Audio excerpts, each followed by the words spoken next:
is Pamela Kuhn, and the curtain is up on Center Stage, the show about the arts and the artists behind their work.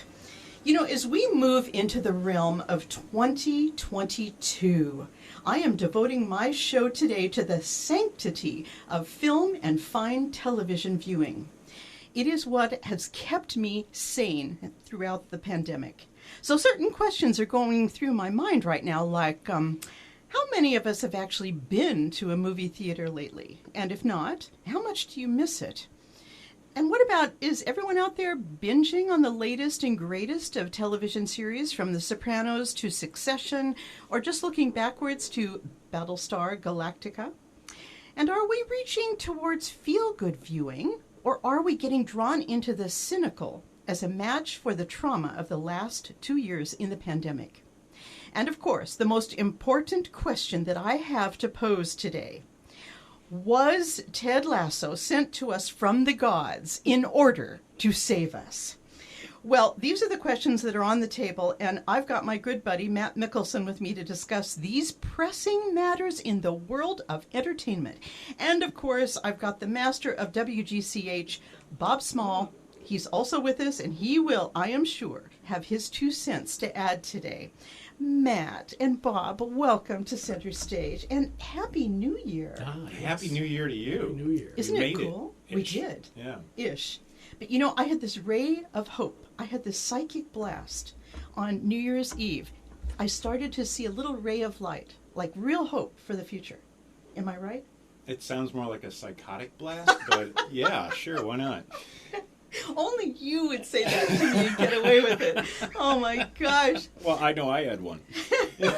You did? Psychotic blast? Yeah, sure, why not? Many. No, I mean, look, everyone's getting a little bit more used to dealing what we've been dealing with. And remember, the original pandemic in 1918, that was 3 years long. Matt, I don't remember Well, in 1918, actually. remember news that you heard about it from a friend of a friend that maybe gave you some facts that weren't true about it, you know. It was only 3 years long and only 50 million people died. So I think we're doing a little bit better of a job. We're a little bit more aware, you know. So we got this, don't we? But we've made it this far, and it's looking like the if you get it and you're vaccinated, it's not that big a deal in some places. Some people not so much. But I'm not licking subway poles trying to find out. So exactly, and I'm sitting here next to you. I really hope we're both okay. Yeah. No COVID anywhere? Yay! All right, so, Matt, you know, these pressing matters, as I see it in the world today, which really boils down to film and visual entertainment. I mean, in my mind, as I said, this has saved me in the pandemic. You know, I feel for people who aren't into film or television or even just watching documentaries through this whole time. But we dig our visual. Well, if this happened, 10 years ago when we were in the height of reality television, I believe we'd be in a much worse place. Yeah, I agree. Because, now that since 2008 with Mad Men, Breaking Bad, and all those shows breaking away from network television because they wanted to make reality shows and all those good writers leaving, now we have a glut of good stuff.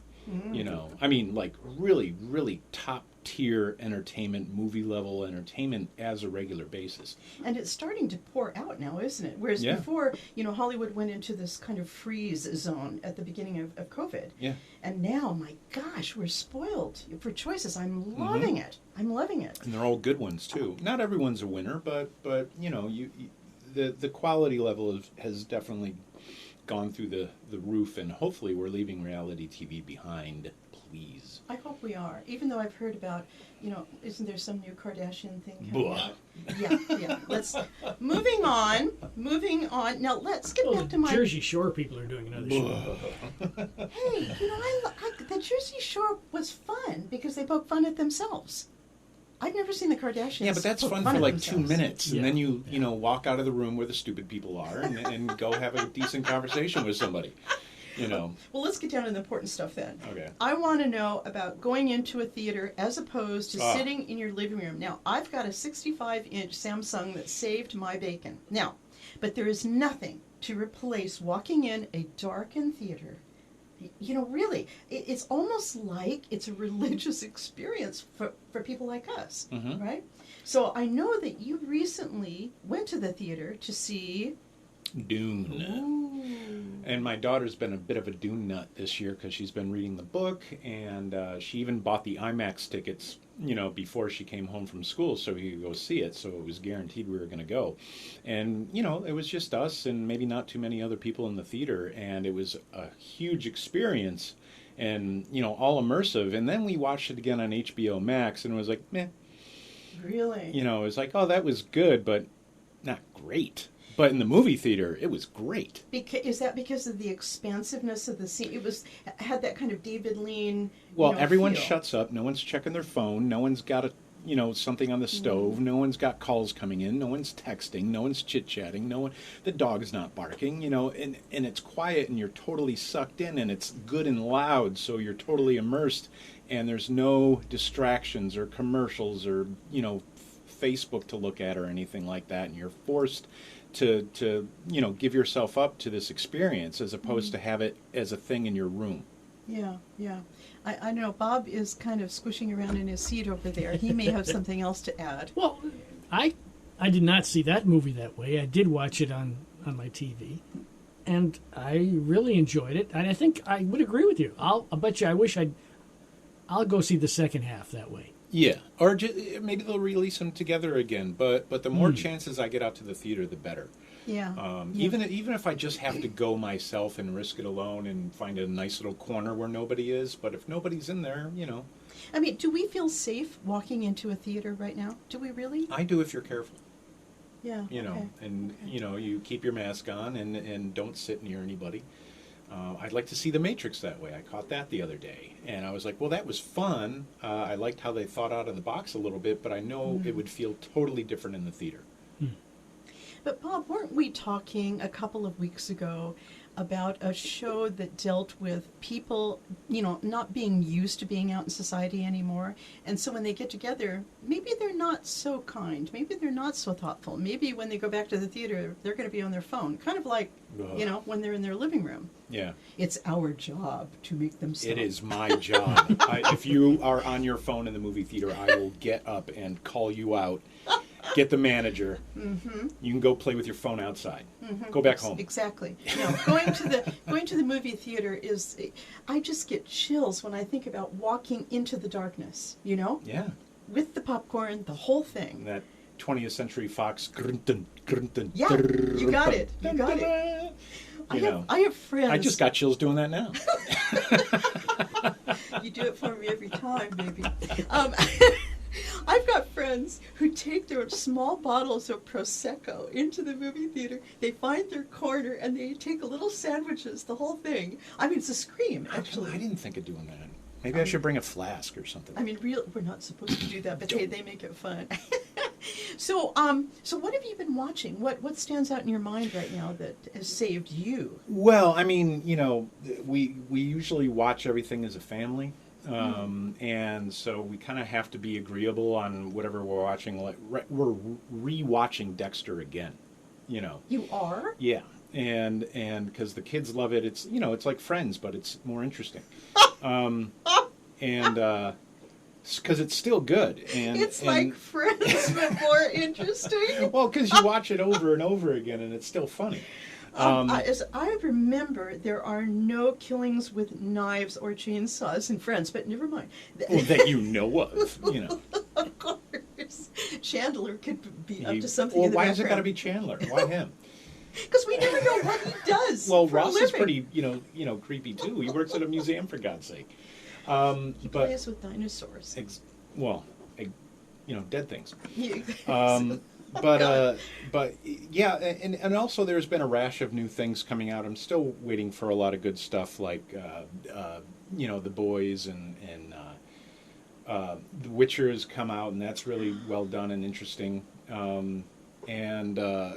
But there's also Cobra Kai just came out the other day, so I'm watching that again and seeing where that goes. But also trying to expose the kids to a lot of movies that are coming out, but also that they're classic to me. And my daughter's been, having an interest in film studies, so I have to sit her down and make her watch like Lawrence of Arabia. Just for cinematic quality and just to see what was happening in 1968 movie-wise. That's where you need the big screen, Matt. Yeah. Those long takes of his, the expansiveness.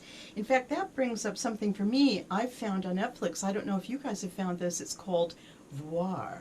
Have you seen this yet? Yeah. I have never been so turned on. Is it Vior or Noir? Voir. So they're taking that kind of, voyeur and noir. It's essays by filmmakers and film aficionados like ourselves. Yeah. We really should. No, be I've gotten her to one. watch that. Like the girl who spent the summer going to see the Jaws movies because And how home it wasn't changed as her fun. life. Yeah.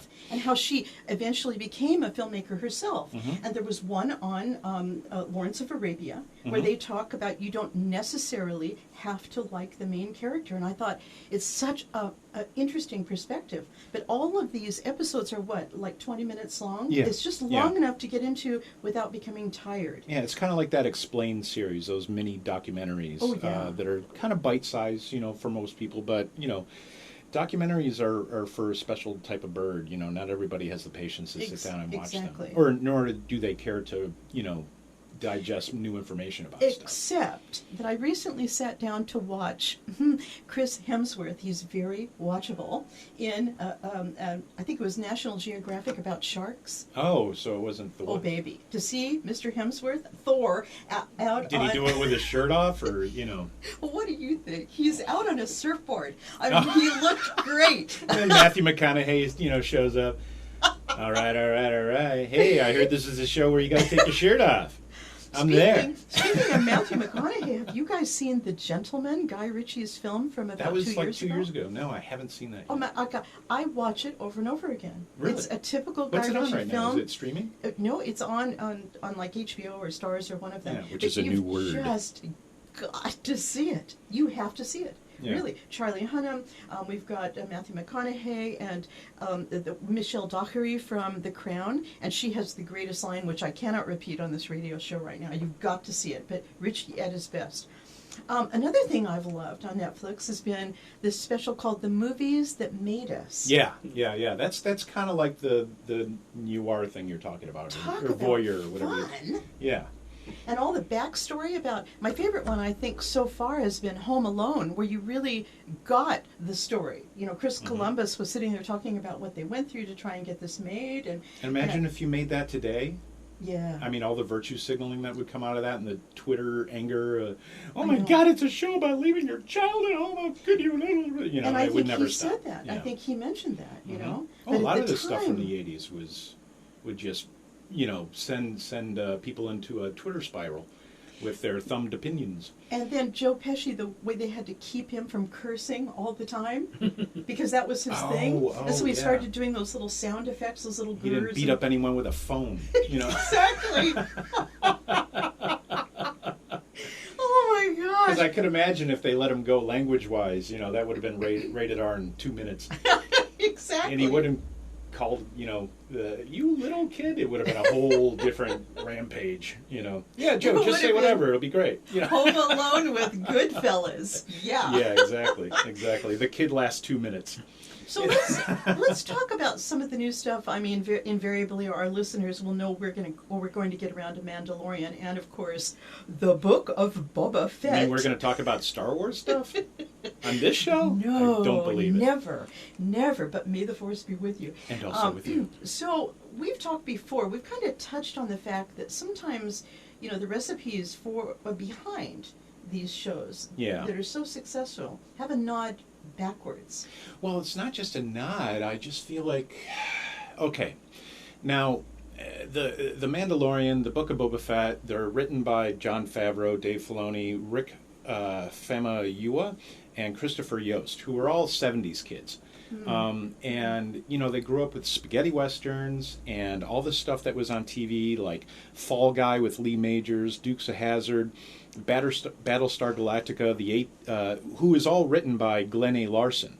And also the A-Team, the Stephen J. Cannell guy, the the goatee guy who you would see at the end of each episode, da da da da da da, you know, throwing the paper over his shoulder. Who went to the University of Oregon and was an Oregonian. What is that from Star Trek?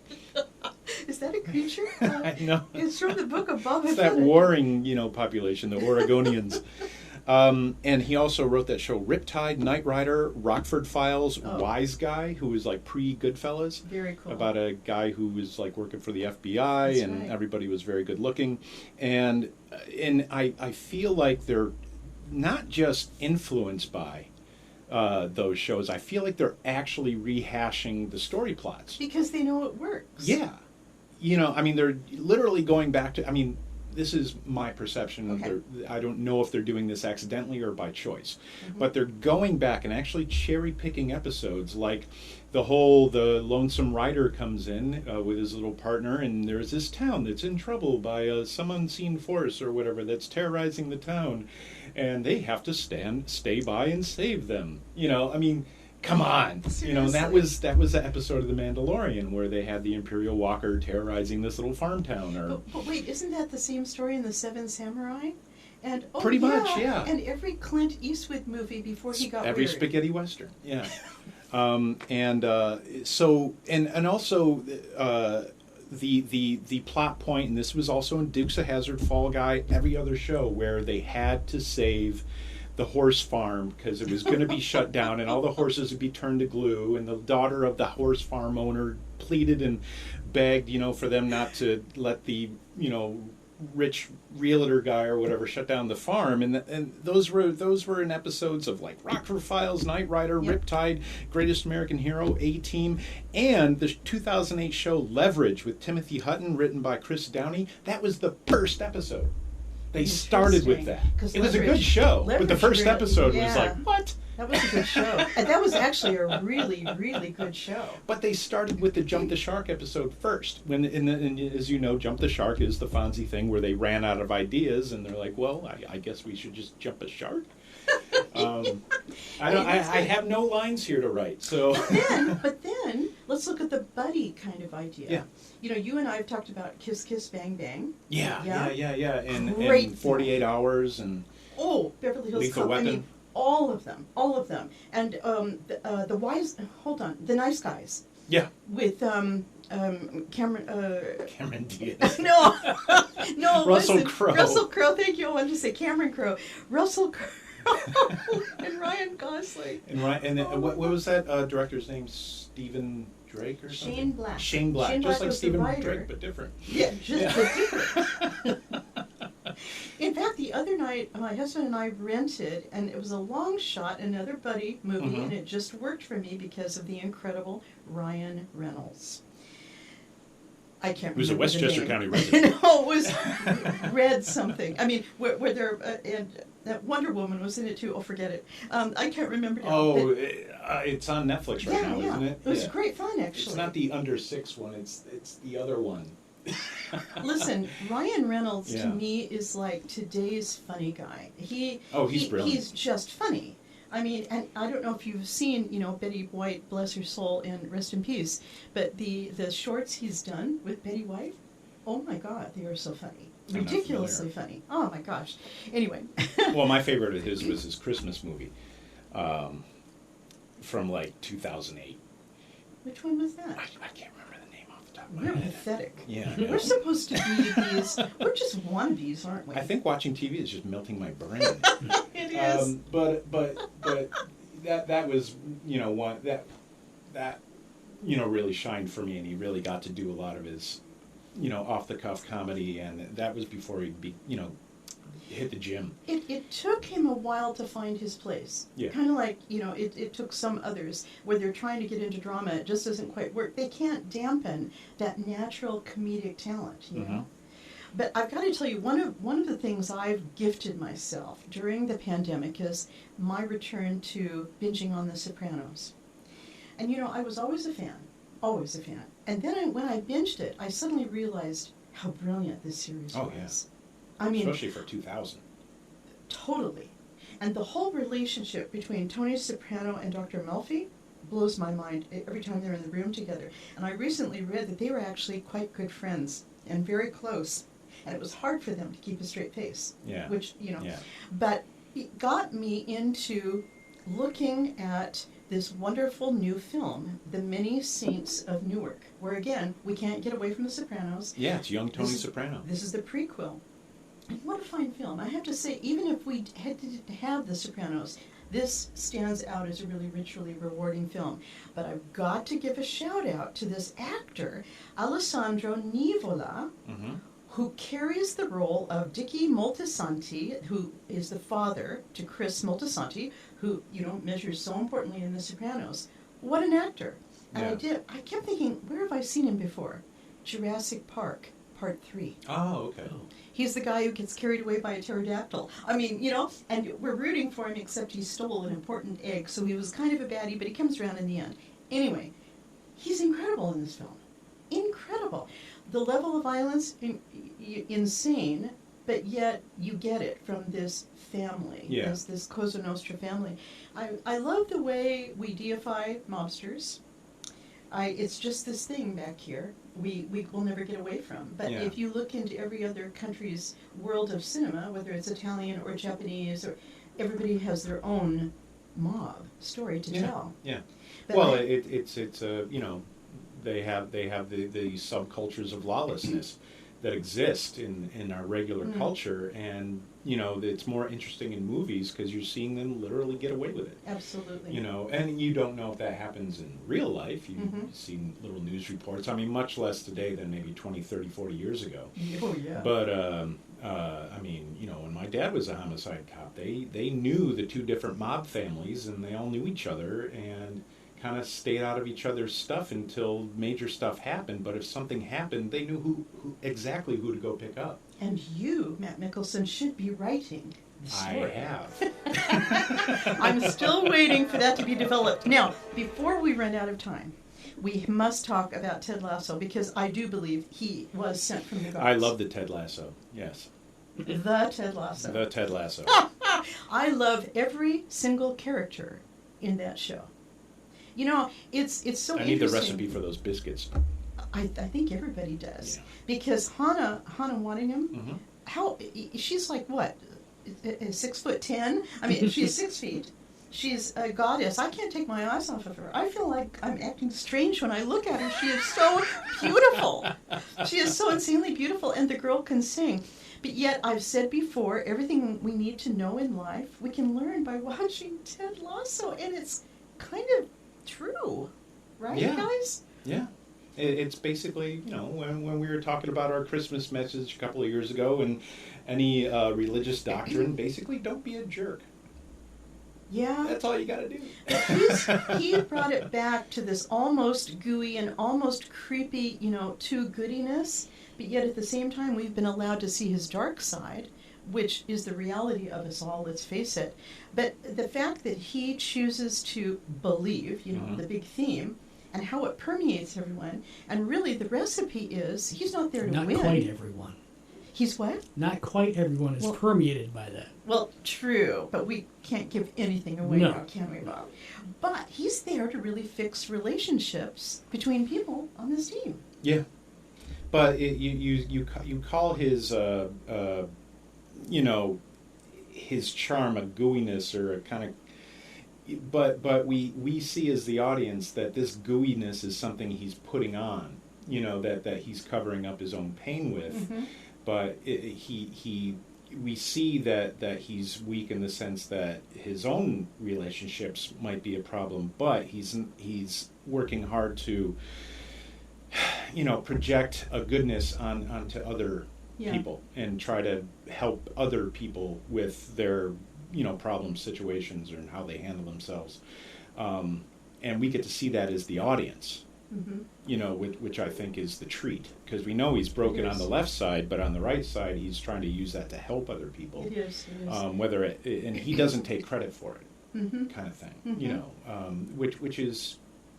It's true. He doesn't take credit for it, does he? He just he gets lets it all noticed roll for out. it. Yeah, he lets it roll out. But if people pick up on it, great. If they don't pick up on it, I'm just going to shut my trap until you do. So Bob, do you agree? I mean, do you love this show? I love the show, yeah. And I think as a coach, he started out as somebody who was very successful with children, coaching kids. And nobody thought he was going to be able to translate that except him to working with adults. Yeah. And now he's converted us all. And it's kind of reflected in the character of Roy Kent, who's so tough. And he's out coaching the kids after he retires from football. It's so adorable. He takes it so seriously, and he doesn't change his behavior whatsoever for little girls. Yeah, I think he's my favorite character. And the girls love him. And they respond. Oh, yeah. They respond. Yeah. But what I think is kind of clever about this show, too, are all his one-line references to movies. Like Magnolia. Oh, I get each one of them. It's my incredible. kids look at me and they get each one of them too because of all the time watching Friends. Friends, a.k.a. Dexter. So, so I've got to just say, like the time he was commenting to the journalist and he goes, "Let's make like Dunstan Union and Bring It On," which was a reference to that 2000 film, Bring It On, that little cult sports film. Yeah. I mean, and the whole Magnolia thing I always think is so funny because Magnolia is kind of funny. Oh, they were talking about Tom Cruise's funny ponytail. Oh, yes. And there was another character in that movie that was rocking a funny ponytail too. I think. The New Yorker magazine calls Ted Lasso his Lassovian language. I love that. And that it's pop culture savant quipping. Now, I think that kind of sums it up really well, Yeah. Because he nails it all the time. Oh, yeah. And he throws them out there. I mean, watching the progress of the show in the conversation, you see that he just throws a reference out there. And you immediately pick up on it, or if you're not that kind of a person that remembers lines from movies, it misses you. Yeah, but it's fodder for you to go to the Google and see The what's going on. I cannot believe this. We are out of time. This can't be true. Matt Mickelson, you're a doll for coming in. Happy New Year. Happy New Year. And Bob Small, thank you for always being there for us. You betcha. Everybody, in the end, we all love our visual obsessions, so go out and find yours. If the pandemic ends tomorrow, we all here will be watching. And to quote C-3PO in Star Wars, thank the maker, that we have some crap, some great stuff, some mediocre stuff, but hey, it's all wonderful, isn't it? It's all good. Good All luck, right. Chris. Okay. All right. Everybody take care. Thanks for being part of this, guys. And this is Pamela Kuhn. And the curtain is now down on Center Stage.